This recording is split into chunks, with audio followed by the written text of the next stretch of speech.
4 گولیاں مجھے لگی ہیں، کدھر لگی؟ آپ کو اسکرین پہ پہلے بتا دیں کہ یہ چوٹیں 4 گولیاں مجھے لگی ہیں، کدھر لگی؟ اس کے بعد پھر میں باقی آپ سے بات کروں گا۔ ڈاکٹر فیصل۔ السلام علیکم۔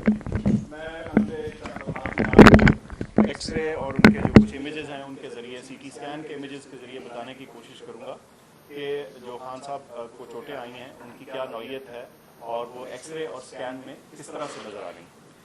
آپ کو سب سے پہلے تو آپ کی توجہ اس طرف دلاتا ہوں جس کی یہاں لکھا ہے رائٹ تھائی۔ یہ ایکس ریز ہیں دو، اور جو ہیں یہ دائیں ٹانگ کے ہیں، ٹانگ کا جو اوپر والا حصہ ہوتا ہے۔ یہ سائڈ سے ہے جس کو لیٹرل ویو بولتے ہیں، اور یہ سامنے سے ہے۔ آپ دیکھ سکتے ہیں کہ یہاں 2 1 اور 2 اور یہ وہی 2 آپ کو 1 اور 2 سامنے سے نظر آ رہے ہیں ٹکڑے یا گولیاں جو ہیں۔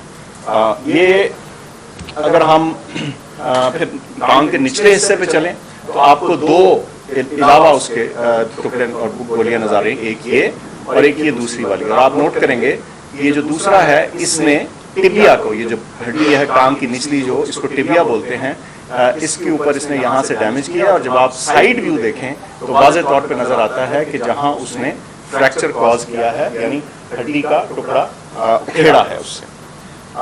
پھر یہ جو ہے یہ بائیں سائیڈ ہے، لیفٹ تھائی کے ایکس ریز ہیں۔ یہاں بھی آپ نوٹ کریں گے کہ یہ چھوٹے چھوٹے کچھ ٹکڑے ہیں جو ایک، بلکہ جو پٹالا یہ جو چھوٹی ہڈی ہوتی ہے سامنے گھٹنے کے اس کے بھی ساتھ ہے۔ یہ نسبتاً چھوٹے تھے اور انہوں نے شکر ہے بائیں سائیڈ کے اوپر کوئی فریکچر کاز نہیں کیا۔ اچھا، اس کے علاوہ جو ہم آپ کو دکھانا چاہتے ہیں وہ یہ کہ یہ پھر سے دائیں ٹانگ نظر آ رہی ہے، اور یہ جو بلٹ ہے یا جو اس کا فریگمنٹ ہے اس کے ساتھ یہ فریکچر ہوا واضح طور کے اوپر نظر آ رہا ہے، یہ دائیں سائیڈ۔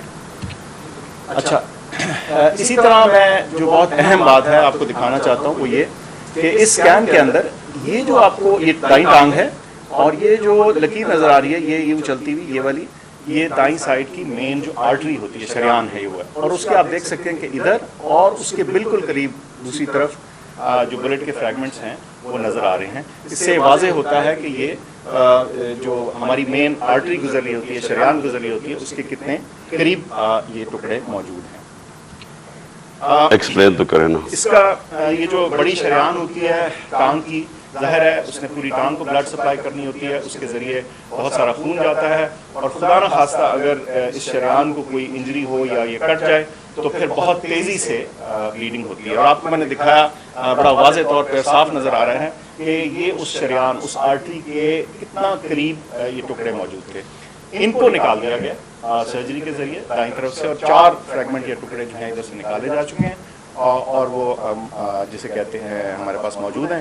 اور بائیں طرف سے کوئی ہمیں ٹکڑا نکالنے کی ضرورت اس لیے نہیں پڑی کہ وہ کسی میجر اسٹرکچر کو ٹچ نہیں کر رہے تھے یا خطرہ نہیں ڈال رہے تھے، یا پوٹینشلی خطرہ نہیں ڈال رہے تھے۔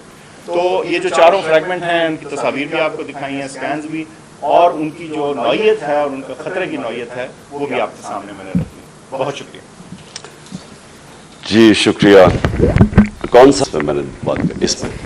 جی اچھا جی، اس کے اوپر تو میں بعد میں آتا ہوں کہ یہ جو اٹیک کیا گیا اس کی میں تفصیل آپ کو بعد میں بتاتا ہوں، کیونکہ مجھے ایک دن جانے سے پہلے پتہ چل گیا تھا کہ یا انہوں نے وزیر آباد اور یا گجرات میں پلان کیا ہوا تھا مجھے مارنے کا، اور تو وہ اس کی میں تفصیل آپ کو بعد میں بتاؤں گا۔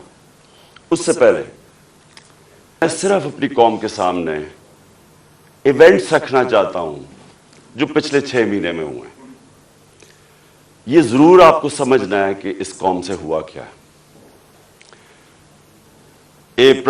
مارچ 6 یا 7 کو مراسلات ہے، ڈونلڈ لو ایک American under secretary of state حکم کرتا ہے پاکستان امبیسڈر کو، بلکہ اس کو دھمکی دیتا ہے کہ اگر عمران خان کو نہ ہٹایا تو پاکستان کو مشکلات کا سامنا کرنا پڑے گا، اور اگر ہٹا دیا تو سب کچھ ٹھیک ہو جائے گا۔ اور اگلے دن اور نو کانفیڈنس موشن، عدم اعتماد کی تحریک جمع کروائی جاتی ہے اسمبلی میں، اور دیکھتے دیکھتے سارے ہمارے لوگ، ایک منڈی لگتی ہے سندھ ہاؤس میں، اور لوگ بیٹھنا شروع ہو جاتے ہیں۔ یہ یاد رکھیں کہ گورنمنٹ کبھی ہارتی نہیں ہے نو کانفیڈنس۔ وہ کیوں نہیں ہارتی؟ کیونکہ گورنمنٹ کے پاس گورنمنٹ کے وسائل ہوتے ہیں۔ ہمارے پاس گورنمنٹ کا پیسہ ہوتا ہے, ہم چاہتے تو منڈی لگی ہوئی تھی نا, وہ 20 کروڑ 25 کروڑ آفر کر رہے تھے, ہم زیادہ پیسے دے دیتے, گورنمنٹ کا پیسہ تھا جو پہلے ہوتا رہا ہے. اور یہ جو پیسہ انہوں نے استعمال کیا یہ بھی چوری کا پیسہ تھا, یہ کوئی ڈکلیئرڈ پیسہ تو نہیں تھا, یہ بلیک کا پیسہ تھا, یا انہوں نے سندھ گورنمنٹ کا پیسہ خرچ کیا تو انہوں نے خرید لیے لوگ. ہم نے پرنسپل فیصلہ کیا کہ ہم اس آکشن کے اندر حصہ نہیں لیں گے, کیونکہ اگر ہم گورنمنٹ کا پیسہ استعمال کرتے ہیں تو ہم لوگوں کا پیسہ, عوام کا پیسہ چوری کرتے ہیں جو عوام کی ان کا حق ہے. گورنمنٹ گر جاتی ہے. سارے سمجھتے ہیں کہ جناب اب تحریک انصاف کی قبر کھود گئی ہے, عمران خان ہمیشہ کے لیے گیا اور مٹھائیاں بٹے گی. لیکن پاکستانی قوم وہ کرتی ہے جو اس نے کبھی پہلے کیا ہی نہیں. تو 10 تاریخ کو, اور میں آپ کو خود کہہ رہا ہوں 10 اپریل کو, میں خود ہی حیران کہ جو شام کو سینز دیکھے, جو لوگ سڑکوں کے اوپر آئے, جس طرح لوگ نکلے, میں بشرا بیگم کے ساتھ بیٹھا تھا تو ہم خود حیران رہ گئے کہ یہ ہوا کیا ہے. ہوا یہ کہ یہاں 90 کی دہائی میں 2 حکومتیں کرپشن میں نکالی گئی. جب وہ کرپشن میں جاتی تھی اور اسٹیبلشمنٹ نکالتی تھی, لوگ مٹھائیاں بانٹتے تھے. پھر جنرل مشرف آ گیا, 2 دفعہ کرپشن میں ان گورنمنٹس کو نہ کہ وہ خود اس نے مارشل لا لگا دیا. لوگوں نے مٹھائیاں بانٹی, لوگ ان کی کرپشن سے تنگ تھے, ان 2 جماعتوں کی. اس کے بعد جنرل مشرف نے ان کو NRO دے دیا, وہ واپس آ گئے. فیصلہ جنرل مشرف نے کیا NRO دینے کا, جب اس کے پاس رائٹ ہی نہیں تھا کہ عوام کا پیسہ چوری, کرپشن کا مطلب ہوتا ہے عوام کا پیسہ چوری ہونا, تو عوام کا پیسہ چوری ہوگا اور جنرل مشرف معاف کر دیتا ہے ان کو. وہ آ جاتے ہیں اور 10 سال 4 گنا پاکستان کا قرضہ بڑھتا ہے. کرپشن کیسز انہی دوروں میں ان کے بنتے ہیں. یہ جو اب NRO لے رہے ہیں 2, یہ 95% کرپشن کیسز اس 10 سال کے بنے ہوئے تھے. 4 گنا پاکستان کا قرضہ بڑھ جاتا ہے. مجھے لوگ ووٹ دیتے ہیں اس لیے کہ لوگ ان سے تنگ تھے. اور اس کے بعد وہی اسٹیبلشمنٹ فیصلہ کرتی ہے کہ اب چینج کی وقت آ گیا اور وہ ان کو واپس لے آتی ہے, اور یہی کانسپریسی ہوتی ہے باہر, ایک بیرونی کانسپریسی اندر, اور یہ فیصلہ ہو جاتا ہے. کہتے ہیں جی ہم نیوٹرل ہو گئے ہیں. نیوٹرل کا کوئی بھی مطلب لے لیں, مطلب تو یہ ہے کہ انہوں نے پتا تھا کہ سازش ہو رہی ہے, راستہ نہیں روکا, یہ آ جاتے ہیں. اب ہوتا کیا ہے, اسٹیبلشمنٹ کو اس ملک میں عادت پڑ گئی تھی کہ جدھر وہ لوگوں کو دھکیلیں گے لوگ ادھر چلے جائیں گے. جب وہ چینجز لے کے آتے ہیں مٹھائیاں بنتی ہیں. اسٹیبلشمنٹ کو یہ عادت تھی. ان کو ایک دھچکا پڑا کہ اس باری پاکستانی قوم نے فیصلہ کیا کہ نہیں, یہ جو 30 سال سے ملک کو چوری کر رہے ہیں ہم ان کے ساتھ نہیں جانا چاہتے, اور اس لیے وہ پبلک سڑکوں پہ آ گئی. میں نے عوام سے میں اٹھا ہوا ہوں. میں نے تو میری کسی ملٹری اسٹیبلشمنٹ کے اندر میری پارٹی تو نہیں بنی تھی جس طرح نواز شریف بنا تھا یا جس طرح ذوالفقار علی بھٹو بنا تھا. میں تو 22 سال سٹرگل کر کے عوام سے اوپر آیا تھا, تو میں نے تو عوام میں واپس جانا تھا. اور عوام نے جس